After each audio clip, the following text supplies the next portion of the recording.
අපි ඉස්සෙල්ලාම බලමු මොනවද දැනට ක්‍රියාත්මක වන නීති මොනවද, ඊට පස්සේ දැන් මේ වෙනස්කම එන්නේ කොහොමද කියන්නේ. දැනට තියෙන ක්‍රමවේදය සම්පූර්ණේ නැහැ. අපි ඒක පැහැදිලිව මම හිතන්නේ මුලින්ම අපි ඒක සඳහන් කරගන්න ඕනේ. මේ නීතිය තාම සම්මතුනේ නැහැ.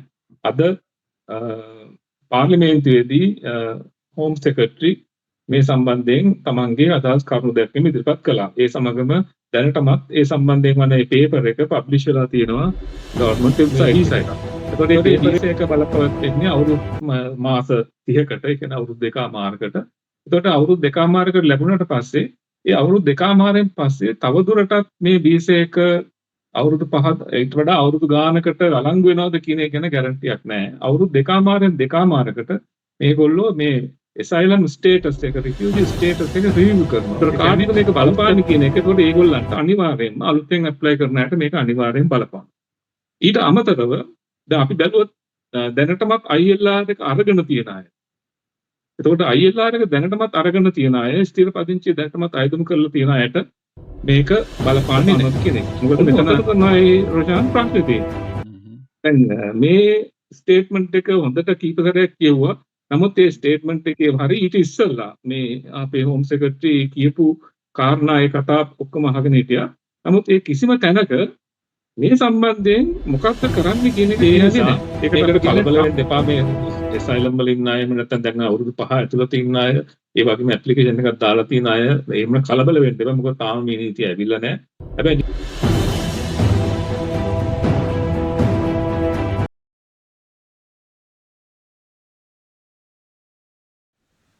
ආයිබෝවන්.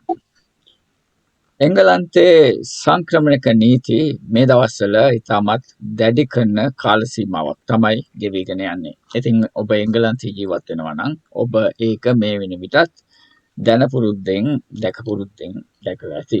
ඉතින් අපි අදත් හිතුවා මේ දවසකට දෙකකට කලින් වෙනස් වෙච්ච තවත් එක වැදගත් වෙච්ච වීසා කැටගරි එකක් සම්බන්ධයෙන් අද ඔයගොල්ලොත් එක්ක කතා කරන්න ඕන කියලා view point with රොෂානි අප්පා අපේ වැඩසටහනෙන්. ඉතින් මම අද මේ කතා කරන්න යන්නේ මේ refugee settlement law එක කොහොමද මේ වෙලාවේ එංගලන්තයේදී වෙනස් වුනේ. මේ සරණාගත වීසා කියන කැටගරි එක ඔයගොල්ලෝ දන්නවා. ගොඩාක් දෙනෙක් මේ කැටගරි එකට අයදුම්පත් ඉදිරිපත් කරනවා. ඒ වගේම මේ කැටගරි එකේ වෙච්ච අලුත් වෙනස්කම් දැනගන්නත් ඔවුන් කැමැත්තෙන් ඉන්නවා. ඉතින් අපි අපේ වැඩසටහන view point with රොෂානි අප්පා එංගලන්තයේ සිට රැගෙන එන මේ වැඩසටහනට සම්පත්දායකයෙකු ලෙස අදත් අපි මැදිරියට ආරාධනා කරා එංගලන්තයේ සොලිසිටර්වරයෙක්, නීතිඥයෙක් ලෙස දශක ගණනාවක් තිස්සේ කටයුතු කරන ජයරාජ් පලිහ වඩන මහතාට. ඉතින් ඔබතුමාව මම ඉතාමත් ගෞරවයෙන් පිළිගන්නවා අපේ වැඩසටහනට වෙනද වගේම.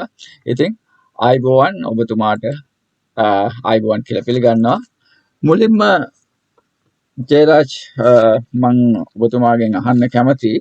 දැන් මේ වෙනස් වෙච්ච සරණාගත වීසා මේ අලුතෙන් ආපු ලෝ එක මොකක්ද? මේක කොහොමද වෙනස් වුනේ? ඒක පිළිබඳව අපි පොඩි හැඳින්වීමක් කරන ගමන් අපේ වැඩසටහන පටන් ගමු.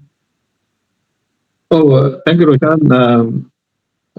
අපි මුලින්ම මේ සරණාගත නීතිය එහෙම නැත්නම් මේ රිෆියුජි අයට බලපාන නීති සම්බන්ධයෙන් කතා කරනකොට ඉස්සෙල්ලාම වෙනස්කම් ගැන කතා කරනකොට අපි ඉස්සෙල්ලාම බලමු මොනවද දැනට ක්‍රියාත්මක වන නීති මොනවද, ඊට පස්සේ දැන් මේ වෙනස්කම එන්නේ කොහොමද කියන්නේ. දැනට තියෙන ක්‍රමවේදය ඉතාමත් සරලව, මේ ටෙක්නිකල් පොයින්ට්ස් ඒ වගේ දේවල් කතා කරන්නේ නැතුව ඉතාමත් සරලව කිව්වොත්, කවුරු හරි කෙනෙක් රිෆියුජි එහෙම නැත්නම් asylum apply කරාම ඊට පළවෙනිම කරන්න ඕනේ ඇප්ලිකේෂන් එක දැම්මාම ඊට පස්සේ ඉන්ටර්විව් එකක් කරන ස්ක්‍රීනින් එකක්. ඒ ස්ක්‍රීන් එක සක්සස් වුණොත් එතනින් පස්සේ ස්ටේටස් ඇප්ලිකේෂන් එක එතන ඉඳලා දිගටම ප්‍රොසීඩ් වෙනවා. ඇප්ලිකේෂන් එක යන කාලය සම්පූර්ණ වුණාට පස්සේ යම් කිසි ඩිසිෂන් එකකට ආවට පස්සේ ඇප්ලිකේෂන් එක සක්සස් වුණොත් ඒ ඉල්ලපු පුද්ගලයාට අවුරුදු 5කට වීසා එකක් හම්බ වෙනවා මේ රටේ ඉන්න. එතකොට මේ වීසා එක යටතේ ඇත්තටම අර වැඩ කිරීමේ පහසුකම් මේ වගේ දේවල් එක්ක තමයි ගොඩක් වෙලාවට මේ වීසා එක හම්බ වෙන්නේ. එතකොට අවුරුදු 5 සම්පූර්ණ වුණාට පස්සේ ILR එකට එහෙම නැත්නම් permanent residency එකට indefinite leave to remain එකට යන්න අවස්ථාව තියෙනවා. ඒක තමයි දැනට තියෙන ක්‍රමවේදය. ඒක ඉතාම සරලව කිව්වොත් මම මේ කම්ප්ලිකේට් කරන්නේ නැතුව ඉතාම සරලව කිව්වොත් ඕක තමයි දැනට තියෙන ක්‍රමවේදය. එතකොට දැන් මේ අලුතෙන් ප්‍රොපෝස් කරන ක්‍රමවේදය වෙන්නේ අර අවුරුදු 5කට අපිට ලැබෙනවා කියන එක වෙනුවට ඒක එක්තරා විදිහක එක්තරා ෆික්ස් කාල සීමාවකට ලැබෙන ILR එක දක්වා යන්න පුළුවන් ගමනක් තියෙන වීසා රූට් එකක්. නමුත් ඒ වීසා රූට් එක වෙනුවට දැන් ප්‍රොපෝස් කරන ක්‍රමය තමයි මේ ටෙම්පරරි ඒ කියන්නේ ග්‍රාන්ට් කරනවා කියලා කියන්නේ මේ ටෙම්පරරි මේ වීසා එකක්. ඒතකොට මේ වීසා එක බලපවත්වන්නේ අවුරුදු මාස 30කට, ඒ කියන්නේ අවුරුදු දෙකමාරකට. එතකොට අවුරුදු දෙකමාරකට ලැබුණාට පස්සේ ඒ අවුරුදු දෙකමාරෙන් පස්සේ තවදුරටත් මේ වීසා එක අවුරුදු 5 ඊට වඩා අවුරුදු ගානකට වළංගු වෙනවද කියන එක ගැන ගැරන්ටියක් නැහැ. අවුරුදු දෙකමාරෙන් දෙකමාරකට මේගොල්ලෝ මේ asylum status එක, refugee status එක රිවිව් කරනවා. ඒ කියන්නේ අලුත් ඇප්ලිකේෂන් එකක් වගේම ආපෞසරයක් මේ අවුරුදු දෙකමාරෙන් පස්සේ තමන්ට ආපහු තමන්ගේ රටට, තමන් ආපු රටට තමන්ට යන්න බෑ කියන එක සනාථ කරොත් විතරයි තවත් අවුරුදු දෙකමාරකට ලැබෙන්නේ. ඉතින් ඔය වගේ process එකකට යන ගමනකට තමයි මෙතන සැරේ මේ අනිත් කරුණු ගොඩක් අතර මේක තමයි මූලිකම කාරණය. ඒක තමයි මේ රූට් එක ඉන්ට්‍රොඩියුස් කරලා තියෙන්නේ. ඒකත් එක්ක අර අවුරුදු 5 වෙනුවට අවුරුදු 20ක් දක්වා යන ගමනක් තමයි මේ ප්‍රොපෝසල් එකේ තියෙන්නේ. හරි. එතකොට මේ සරණාගත වීසා දැනට ආයදුම් කරලා තියෙන අයට එංගලන්තේ කොහොමද මේක බලපාන්නේ මේ අලුත් නීතිය? ඔව් දැන් මේ නීතිය අලුත් නීතිය කියලා කියන්නේ තාමත් මේ නීතිය සම්මතුනේ නැහැ. අපි ඒක පැහැදිලිව මම හිතන්නේ මුලින්ම අපි ඒක සඳහන් කරගන්න ඕනේ. මේ නීතිය තාම සම්මතුනේ නැහැ. අද පාර්ලිමේන්තුවේදී හෝම් සෙක්‍රටරි මේ සම්බන්ධයෙන් තමන්ගේ අදහස් කරුණු දැක්වීම ඉදිරිපත් කළා. ඒ සමගම දැනටමත් ඒ සම්බන්ධයෙන් වන මේ පේපර් එක පබ්ලිෂ් වෙලා තියෙනවා ගවර්න්මන්ට් වෙබ්සයිට් එකේ. එතකොට මේ පේපර් එකේ තියෙන කරුණු අනුව තමයි අපි මේ කතා කරන්නේ. එතකොට මේක නීතියක් විදිහට තාම සම්මතුනේ නැහැ. එතකොට මේක නීතියක් විදිහට සම්මත වෙන්න නම් මේක පාර්ලිමේන්තුව විසින් එක එක නීති ක්‍රම එක එක නීති කෘත්‍යයන් සඳහා මේක යොමු වෙන්නට ඕනේ. ඒ කියන්නේ මේක එක්තරා විදිහක තනිකර එක පොලිසි එකක් විදිහට ඒ කියලා නෙමෙයි මට හිතෙන්නේ. මේක ඒ අංශවල තියෙන නීති රීති වෙනස්කම් කරමින් යන රූට් එකකට ගමනකට යයි කියන එක තමයි පේන්න තියෙන්නේ. එතකොට මේකත් එක්ක අනිවාර්යයෙන්ම මේ අලුතෙන් ගේන නීති රීතිත් එක්ක බලනකොට අනිවාර්යයෙන්ම අලුතෙන් asylum application දාන අයට මේක අනිවාර්යෙන් බලපානවා. එතකොට ඒ ගැන කිසිම විවාදයක් නැහැ. ඒගොල්ලන්ට අනිවාර්යයෙන්ම මේ වීසා රූට් එක යටතට යන්න වෙනවා. ඒ කියන්නේ අලුතෙන් ප්‍රොපෝස් කරන එක යටතට යන්න වෙනවා. ඒ කියන්නේ කවදාවත් අවුරුදු 5කින් ස්ථිර පදිංචිය සඳහා එහෙම නැත්නම් ILR එකට යන්න තියෙන අවස්ථාවක් නැති වෙනවා. දෙකමාරකට අලුතෙන් අයදුම් එක රිනිව් කරලා කියලා අපිට කියන්නත් බෑ. අනිත් පීස් එකක් වගේ දෙකමාරකට රිනිව් කරන එකක් කියලා කියන්න බෑ. මේක දෙකමාරකට යලි ඇප්ලයි කරමින් ඒ කියන්නේ අයදුම් කරමින් යන වීසා රූට් එකට තමයි වැටෙන්නේ. එතකොට අවුරුදු 20ක් දක්වා යන ගමනක් තියෙන්නේ. ඒ අතරතුර වෙනත් යෝජනා ඇවිල්ලා තියෙනවා ඊට වඩා අඩු ක්‍රමයකටත් මේක ලැබෙන ක්‍රමයක්. නමුත් ඒක තමයි මේ ක්‍රමය. ඊට පස්සේ දැන් අර ප්‍රශ්නෙට කෙලින්ම උත්තරයක් දුන්නොත් ඒතර කාටද මේක බලපාන්නේ කියන එක. ඒතකොට ඒගොල්ලන්ට අනිවාර්යයෙන්ම අලුතෙන් ඇප්ලයි කරන අයට මේක අනිවාර්යෙන් බලපානවා. ඊට අමතරව දැන් අපි බැලුවොත් දැනටමත් ILR එක අරගෙන තියෙන අය. එතකොට ILR එක දැනටමත් අරගෙන තියෙන අය ස්ථිර පදිංචිය දැනටමත් අයදුම් කරලා තියෙන අයට මේක බලපාන්නේ නැහැ. මොකද මෙතන මූලික સિદ્ધාන්තය තමයි ILR එක කියන එක. ඉතින් ILR එක තමන් ඇචීව් කරලා තියෙනවා නම් මේ වෙනකොට ඒක බලපාන්නේ නැහැ. ඒ වගේම ඉතින් අනිවාර්යයෙන් මේක කතා කරන්න දෙයක් නැහැ. බ්‍රිටිෂ් සිටිසන්ෂිප් එක අරගෙන තියෙනවා නම් ඒගොල්ලන්ට මොන ක්‍රමයකින් සිටිසන්ෂිප් එක ගත්තත් මේ අලුතෙන් ගෙන චේන්ජස් වලට ඒගොල්ලන්ට බලපෑමක් නැහැ. නමුත් මෙතන බලපාන කොට්ටාස දෙකක් ඉන්නවා. එක කොට්ටාසයක් තමයි දැනට අයදුම් කරලා ඒගොල්ලන්ට අවුරුදු 5 වීසා එක ඒ රූට් 5 රූට් එක හම්බෙච්ච නැති අය. ඒ කියන්නේ වීසා එක ග්‍රාන්ට් ඒ කියන්නේ ඇප්ලිකේෂන් එක ප්‍රොසෙසින් වෙලා ඉන්න අය. ඊළඟ කොට්ටාශය තමයි ඇප්ලිකේෂන් එක ප්‍රොසෙස් වෙලා පොසිටිව් ඩිසිෂන් එක හම්බ වෙලා අවුරුදු 5කට වීසා එක ග්‍රාන්ට් කරපු අය. ඒගොල්ලෝ තමයි මේ ඒගොල්ලන්ට වෙනත් රටවල් වලට travel කරන්න පුළුවන්. ඒගොල්ලන්ට අර ලංකාවට යන්න බෑ කියලා අපි කියන කට්ටියක් ඉන්නවනේ. අන්න ඒ කොට්ටාශයට වැටෙන අය. ඒත් ඒගොල්ලන්ට මේක බලපානවා. එහෙම අර ඇප්ලිකේෂන් එක ප්‍රොසෙසින් වෙන කාලේ ඉන්න අයටයි මේ ඇප්ලිකේෂන් එක සම්මත වෙලා ඒ කියන්නේ ඒක ග්‍රාන්ට් කරලා ඒකත් එක්ක මේ අවුරුදු 5 ඉන්න අයට මේක බලපානවද කියන එක. ඔන්න ඔතන තමයි රොෂාන් ප්‍රශ්නේ තියෙන්නේ. දැන් මේ ස්ටේට්මන්ට් එක හොඳට කීප සැරයක් කියුවා. නමුත් ඒ ස්ටේට්මන්ට් එකේ හරි ඊට ඉස්සෙල්ලා මේ අපේ හෝම් සෙක්‍රටරි කියපු කාරණා ඒ කතා ඔක්කොම අහගෙන හිටියා. නමුත් ඒ කිසිම තැනක මේ සම්බන්ධයෙන් මොකක්ද කරන්න කියන එක කියන්නේ නැහැ. ඒකට අපි කියන්නේ ට්‍රාන්සිෂනල් ඇරේන්ජ්මන්ට්ස් කියලා අපි කියනවානේ ඔකට. ඒක අන්තර්වාර පහසුකම් ලබා දීම. ඒ කියන්නේ මේ දැනට මේ ඉන්න අයට මොකක්ද කරන්නේ? දැන් සාමාන්‍ය ක්‍රමේ නම් දැනට ඉන්න අයට මොකක්ද කරන්න කියන ගැන අලුතෙන් නීති රීති ගේනකොට ප්‍රතිපාදන ගේනවා. උගාක් වෙලාවට අලුත් දැනට ඉන්න අයට ඒක බලපාන්නේ නැති විදිහට තමයි උගක් වීසා රෙගුලාසි අලුතෙන් ගේනකොට ගේන්නේ. නමුත් මෙතනදී ඒක මොන විදිහට ගේනවද කියන එක ගැන පොඩි සැකයක් තියෙනවා. මොකද ඒකත් එක්ක සමහර වෙනත් යෝජනාත් ඉදිරිපත් වෙලා තියෙනවා දකින්නකොට. ඒකට ඒ නිසා දැනට අපිට ඒ නීති රීති හරියට වෙනස් කරලා ඒක ගේනකම් අපිට පැහැදිලිව කියන්න බෑ දැනට මේ අවුරුදු 5 රූට් එකට ඉන්න අයට සහ මේ ඇප්ලිකේෂන් එක ප්‍රොසෙස් වෙන කාලේ බලාගෙන ඉන්න අයට මේක කොහොමද බලපාන්නේ කියලා. මේක බලපායිද නැද්ද කියන එක අපිට කියන්න බෑ. හැබැයි මෙතන තමයි එක කාරණයක් තියෙන්නේ. මෙතන මේ මොකද්ද මේ temporary refugee leave meaning practice මේ මොකද්ද temporary refugee leave කියලා ඇවිල්ලා තියෙන්නේ. ඔව්.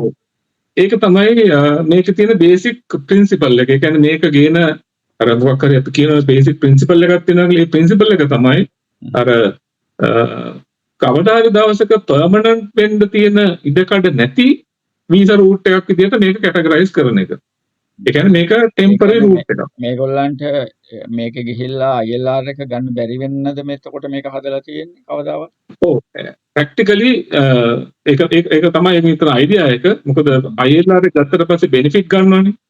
එතකොට බෙනිෆිට් ගන්න පුළුවන්. ඒ පහසුකම් ගන්න තියෙන නිසා අන්න ඒක තමයි මෙතන ටාගට් කරලා තියෙන ලොකු කැම්පේන් එකක් තියෙනවානේ මේ refugees ලා බෙනිෆිට් ගන්නවා පොට්ටෙන් ගෑල්ලා අපේ සල්ලි වලින් ටැක්ස් පේයර්ස්ලා සල්ලි වලින් මේක ක්ලියර් කරනවා කියලා. අන්න ඒක තමයි මෙතන ටාගට් කරලා තියෙන්නේ. ඒ කියන්නේ පර්මනන්ට් වෙන්න බැරි වෙනකොට ඒක දැන් නැති කරලා නැහැ. ඒක අවුරුදු 20කට පස්සේ යන්න පුළුවන්. මොකද අවුරුදු 20කින් කොහොමත් ඉල්ලීගල් ඉන්න කෙනෙකුට මේ ලොංග් රෙසිඩන්සි එකට ඉල්ලන්න පුළුවන් නේ. එතකොට රිෆියුජි කියලා නැතත් කියන එක අදාළ නැහැ. මේක ඇත්තටම අලුතෙන් අවුරුදු 20ක් කියන එකක් ගේනව නෙමෙයි. මේ දැනටමත් අවුරුදු 20ක එකක් තියෙනවා. 10 රූට් එක තියෙනවා ලීගල් ඉන්න අයට.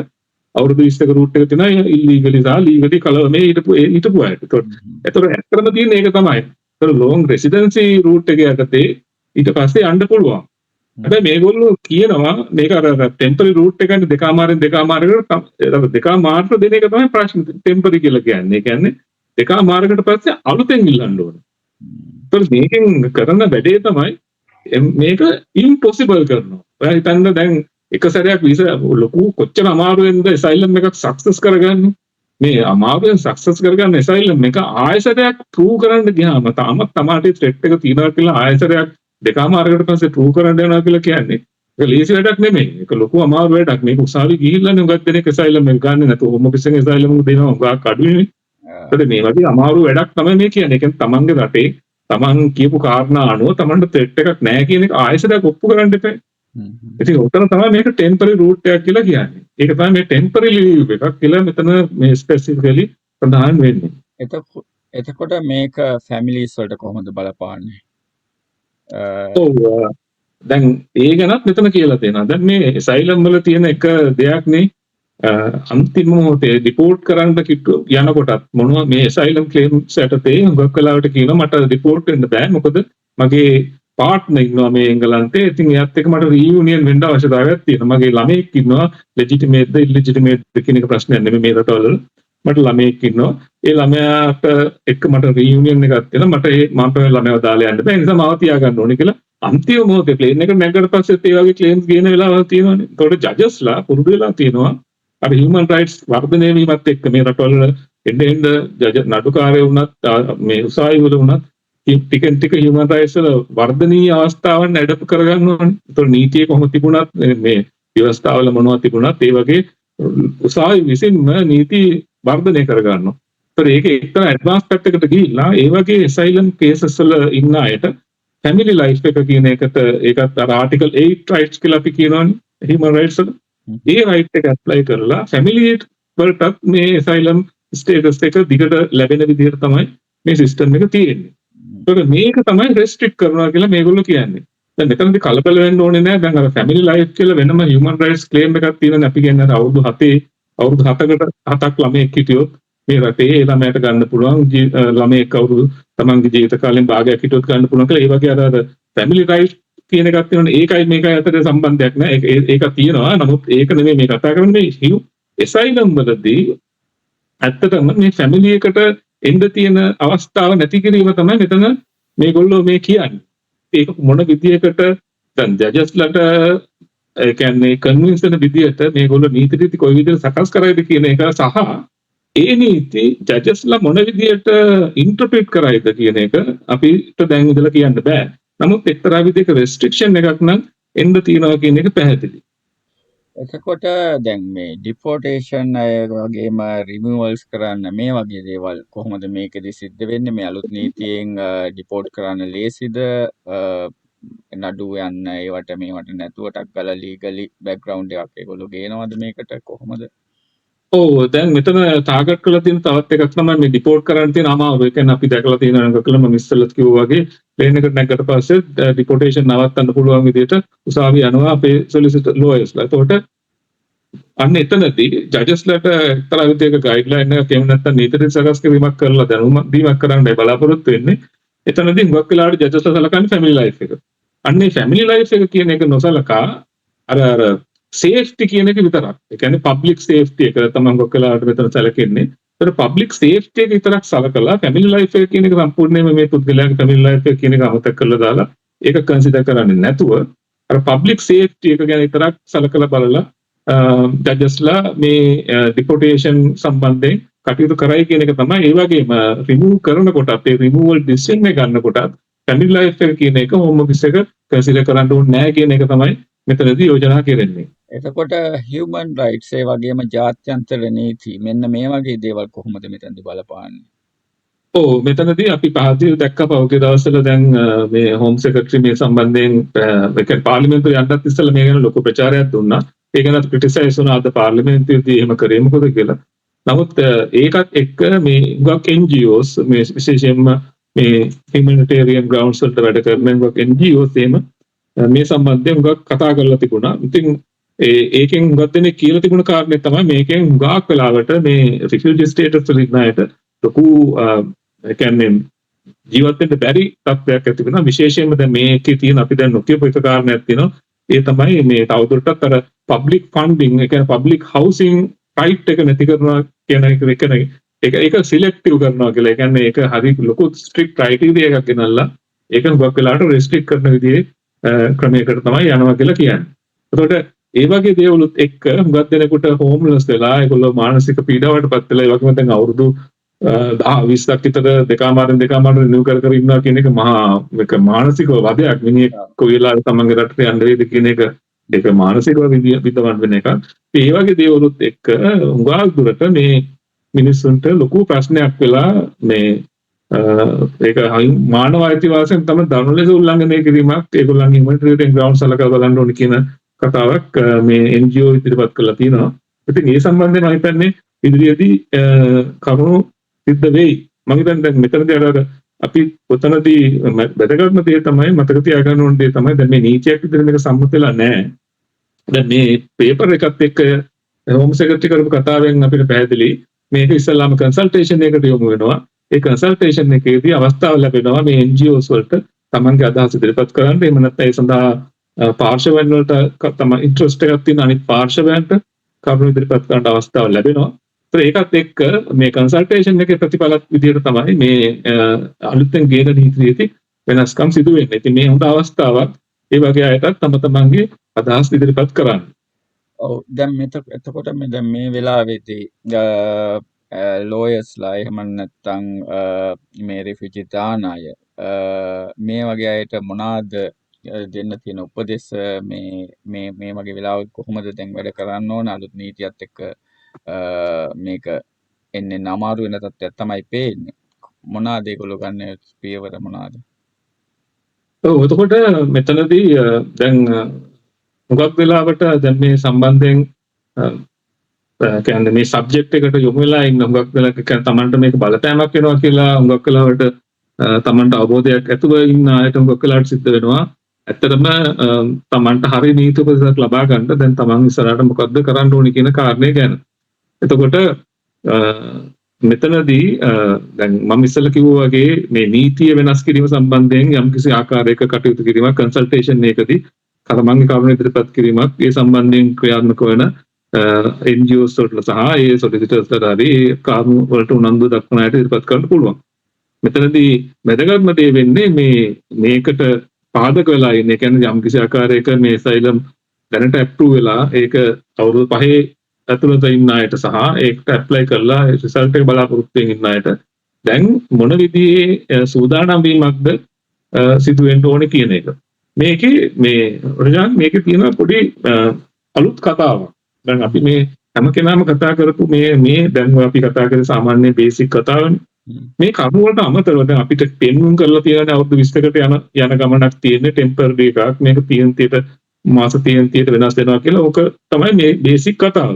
හැබැයි ඊට අමතරව මේක ඇතුලේ තවත් කතාවක් වෙන මේක ඡේදයක සඳහන් වෙනවා මේ protection study and work route කියලා එකක් ඉන්ට්‍රොඩියුස් කරනවා කියලා. ඒ කියන්නේ මේ asylum application එක දැම්මට පස්සේ ඒ applicant එයාගේ පවුලේ යපෙන්නන්ට හරි ඉන්න කිසි කෙනෙකුට වැඩ කරන්න තියෙන හැකියාවක් නැහැ නේ මොකක් කලාවට ඒ නැති කරලා තියෙනවනේ දැන් හැකියාව. ඊළඟට මේ asylum ලැබුණාට පස්සේ සමහර අයට හැම කෙනාටම නෙමෙයි ඒ restrictions තියෙන වෙලාවල් තියෙනවා. දැන් මෙතනදී මේගොල්ලෝ කියනවා මේ asylum ගත්ත අයට සහ මේ application එකට submit කරාට පස්සේ ඒක බලපායිද නැද්ද කියන එක අපිට කියන්න බෑ. ඒගොල්ලන්ට move වෙන්න පුළුවන් කියලා study කරන්න හරි එහෙම නැත්නම් වැඩ කරන්න හරි. එතකොට ඒගොල්ලෝ ඒකට හදනවා කියලා කියනවා අලුත් route එකක් මේ protection study work route කියලා අලුත් route එකක්. ඒ route එකට ගිහිල්ලා තමන් එතකොට තමන් tax ගෙවන්න වෙනවා. තමන් එතකොට මේ අර integrate වෙනවා මේ work force එකට. ඒකට ඒ වගේ යෝජනාවක් ඉදිරිපත් කරලා තියෙනවා. ඉතින් ඒක මම හිතන්නේ එක්තරා විදිහක සහනයක්. දැනටත් මේ අවුරුදු 5 route එකේ ඉන්න අයට දැන් permanent residency කියන එක යන්න බැරි වෙන විදිහට යම් කිසිලා විදිහකට මේ නීති රීති වෙනස් වුණොත් ඒ අයටත් බලපාන විදිහට දැනට ඉන්න අයටත් බලපාන විදිහට දැන් ඒගොල්ලන්ට ඔප්ෂන් එකක් විදිහට තියෙනවා අර study and work protection route එක. ඒකට හැබැයි මොතන තියෙන ප්‍රශ්නේ මේකයි. ඒකට අලුතෙන් route එකක් කියලා ගේනවා කියලා කිව්වට ඒගොල්ලෝ දැන් work කරන්න නම් අර සාමාන්‍ය work right එක තියෙන ඒ කියන්නේ work visa එකක් ගන්න පුළුවන් අයට තියෙනවා වගේ sponsorship එකක් ගන්නයි කියලා මේ යෝජනාව ගේන්න ඉඩ තියෙනවා. එතකොට මේ ගේන එකෙන් ලොකු ප්‍රතිඵලයක් මේගොල්ලන්ට ලැබෙන්නේ නැහැ. දැන් asylum ඉන්න කෙනාට work right එක ගන්නයි කියලා කියනකොට එතන sponsorship එකකුත් එක්ක නම් ඒක ගන්න වෙන්නේ. එතකොට එතන පොඩි ලොකු issue එකක් තියෙනවා. I think ඒක practically possible නෑ. ඒක ටිකක් impossible. හැබැයි අර option එකක් නැති වෙන්නෙම නෑ. ඒකත් එක්කම මෙතන තව කතාවක් කියනවා. දැන් අවුරුදු 20 කියන එක හැම කෙනාටම ඉන්න වෙන එකක් නෑ කියලා. මේකෙන් ඉම්ප්ලයි වෙනවා මේ කියන සමහර දේවල් වලින් මෙතන තියෙන කරුණු වලින් ඉම්ප්ලයි වෙනවා. ඒ කියන්නේ Tamanට earn කරන්න පුළුවන් කියලා Taman කොච්චර කාලයක් ඉන්නවද කියලා. ඒක එකතු කරනවා කියලා කියන දැන්ටමත් අර කන්සල්ටේෂන් එකක් තියෙනවානේ මේ work වැඩ කරන අයට ඒ කියන්නේ අවුරුදු 5 වීසා එකේ ඉන්න අයට අවුරුදු 10 දක්වා permanent residency කියන ගමන දික් කරන එක සම්බන්ධයෙන් දැනටමත් කන්සල්ටේෂන් එකක් තියෙනවා.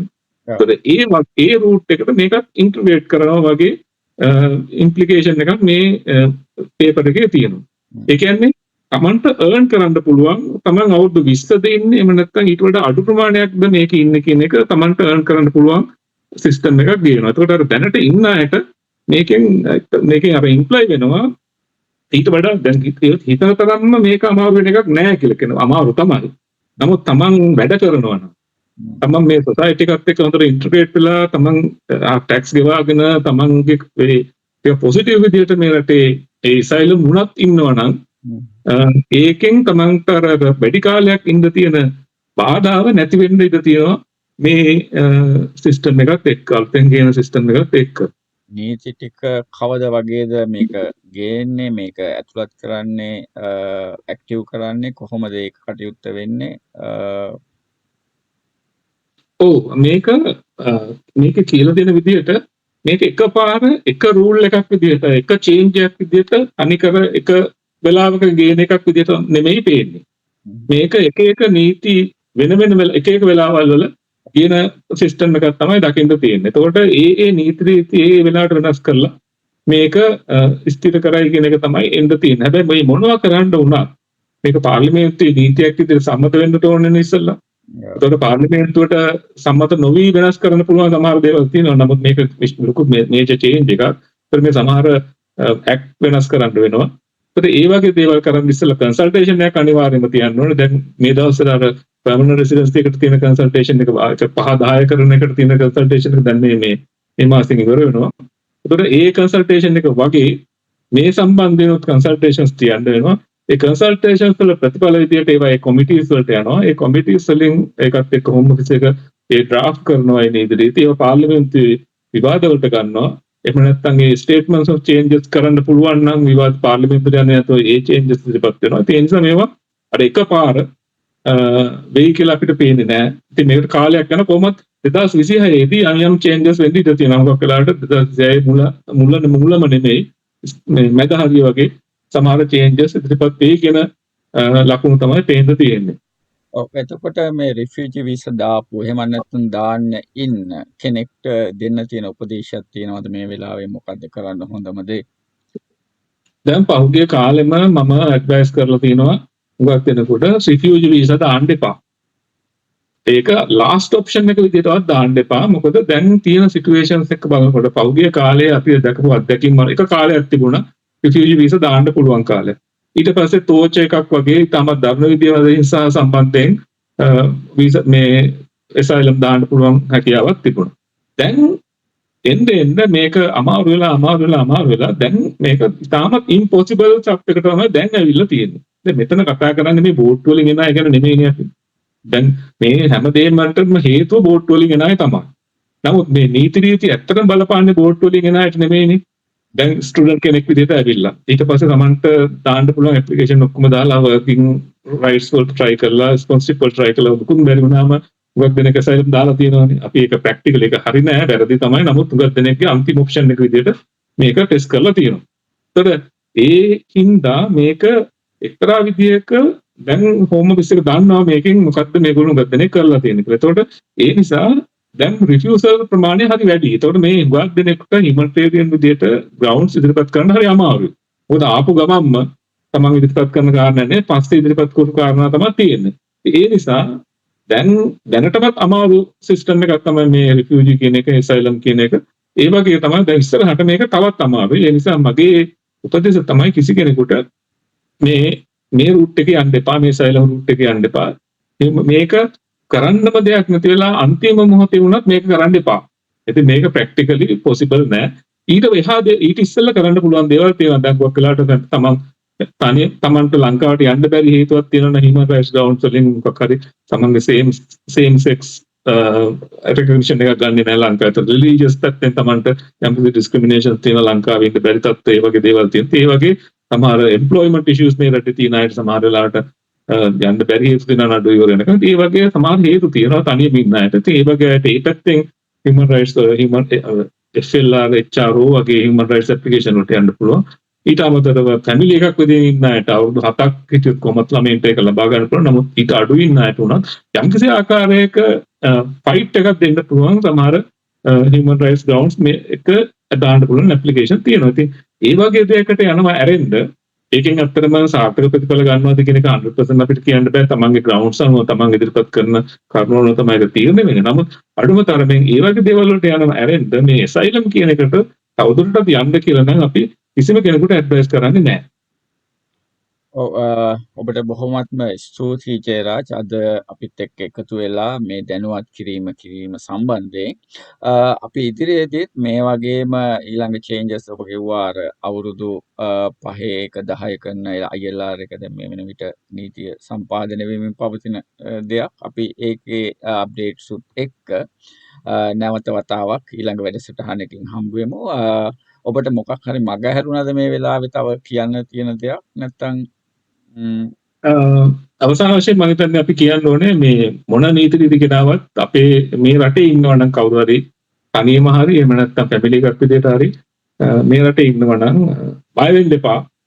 ඒ කියන්නේ තමන්ට තෝරගන්න තියෙන්නේ තමන්ගේ වීසා එක අවසන් වෙනවා නම් එක්තරා දිනයකදී තමන්ට තෝරගන්න තියෙන කරුණු දෙකයි. එකක් තමන් අලුතෙන් ඇප්ලිකේෂන් එකක් දානවද වෙන මොකක් හරි ඇප්ලිකේෂන් එකක්. එහෙම නැත්නම් තමන් ලංකාවට යනවද කියලා. ලංකාවට යනවා නම් හරියටම තමන්ගේ වීසා එක ඉවර වෙන්න ඉස්සෙල්ලා හරියට ඒ දිනේ බලලා ඊට ඉස්සෙල්ලා ලංකාවට යන්න. ඊට පස්සේ ඔයාලට අවුරුද්දක බෑන් එකක් තමයි හම්බ වෙන්නේ. ඊට පස්සේ ආයෙ තව මොකක් හරි පොසිබිලිටි එකක් තියෙනවා ආයෙ ඇප්ලයි කරලා එංගලන්තෙට එන්න හැකියාව තියෙනවා. ඕවර් ස්ටේ උනේ නැත්තම්. හරියටම කියපු දවසට ගියොත්. එහෙම යන්නේ නැතුව මේ රටේ ඉන්න හිතාගෙන ඉන්නවනම් ඒ සඳහා හරියට උපදෙස් අරගන්න හරියට උපදෙස් අරගෙන Tamanට සුදුසුම ඇප්ලිකේෂන් එක මොකක්ද කියලා ඒ උපදෙස් එක්ක අරගන්න ඒ සඳහා අවශ්‍ය වෙන වියදම් මුදල් හොයාගන්න බැරි නම් CV ඇප්ලිකේෂන් එකක් දාන්න පුළුවන්. හැබැයි ඒකට නම් වේලාසනින් ලෑස්ති වෙන්න ඕනේ. එතකොට Taman හරියට උපදෙස් අරගෙන Tamanට සුදුසු ඇප්ලිකේෂන් එක Tamanට දාන්න පුළුවන්. ඒ සඳහා හරියට උපදෙස් ගත්තොත් මේකෙන් ගොඩ එන්න පුළුවන් කියන්නේ Tamanට යම්කිසි තැනකට යන්න පුළුවන්. ඒ නිසා මේකට කලබල වෙන්න එපා. මේ asylum වල ඉන්න අය නැත්නම් දැන් අවුරුදු 5 ඇතුළත ඉන්න අය ඒ වගේම ඇප්ලිකේෂන් එකක් දාලා තියෙන අය එහෙම කලබල වෙන්න එපා. මොකද තාම මේ නීතිය ඇවිල්ලා නැහැ. හැබැයි නීතිය එන්නේ ඉස්සෙල්ලා Tamanට කරන්න පුළුවන් ගොඩක් දේවල් තියෙනවා. මේ සඳහා සූදානම් වෙන්න පුළුවන් දේවල් ගොඩක් තියෙනවා. ඒ නිසා ඒ සඳහා සූදානම් වෙන්න අවශ්‍ය උපදෙස් ලබා ගන්න. උපදෙස් ලබාගෙන හරි විදියට මේකට සූදානම් වෙන්න. ඕගොල්ලන්ට බර දෙන්නේ නැහැ. මොනවා හරි ඔප්ෂන් එකක් හොයාගන්න පුළුවන්. මොන නීතියද දැම්මත් අපේ ශ්‍රී ලාංකික හරි දක්ෂයි. ඉතින් අපේ ශ්‍රී ලාංකිකයෝ උනන්දු වුණොත් කම්මැලිකමට ගෙදරටලා ඉන්නේ නැතුව උනන්දු වුණොත් Tamanට මොකක් හරි වැඩ පිළිවෙලක් හොයාගන්න පුළුවන්. ඔව් ජයරාජ් බොහොමත්ම ස්තුතියි අද මේ කාර්යබහුල වෙලාවෙත් අපිත් සමග එකතු වෙලා ඔබගේ වටිනා දැනුම අපේ ශ්‍රී ලාංකිකයන් වෙනුවෙන් මේ එංගලන්තයේ වෙසෙන ශ්‍රී ලාංකිකයන්ට ලබා දීම සම්බන්ධයෙන් ඉතින් නැවතත් අපේ වැඩසටහනකින් ඔබ සම්බන්ධ කරගැනීමේ අරමුණෙන් අදට මම ඔබට සමු දෙනවා. ඔබට බොහොමත්ම ස්තුතියි ජයරාජ්. ආයුබෝවන් ප්‍රශාන්ත්. ඒ වගේම අපේ ප්‍රේක්ෂක හිතවතුනි ඔබට නැවත වතාවක් මෙවැනිම වූ වැඩසටහනකින් ඔබේ වීසා ප්‍රශ්න ඒ වගේම ඔබගේ දේශපාලනික ප්‍රශ්න වගේ මේ සමාජීය ප්‍රශ්න ගැන කතා කරන්න viewpoint with රොෂාන් අපා අපේ වැඩසටහනින් බලාපොරොත්තු වෙනවා. ඉතින් තවමත් අපිව subscribe කරේ නැත්නම් අපිව subscribe කරන්න. ඒ වගේම ඔබගේ අදහස් යෝජනා චෝදනා පහලින් කමෙන්ට් කරන්න. අපි හැකිතාක් ඔබගේ ප්‍රශ්න වලට පිළිතුරු ලබා දීමට උත්සාහ කරනවා. ඉතින් එහෙනම් නැවතත් මෙවැනිම වැඩසටහනකින් ඔබ හමු වෙන බලාපොරොත්තුවෙන් අදට මම ඔබෙන් සමුගන්නවා. මම රොෂාන් සමන්තයපා. ආයුබෝවන්.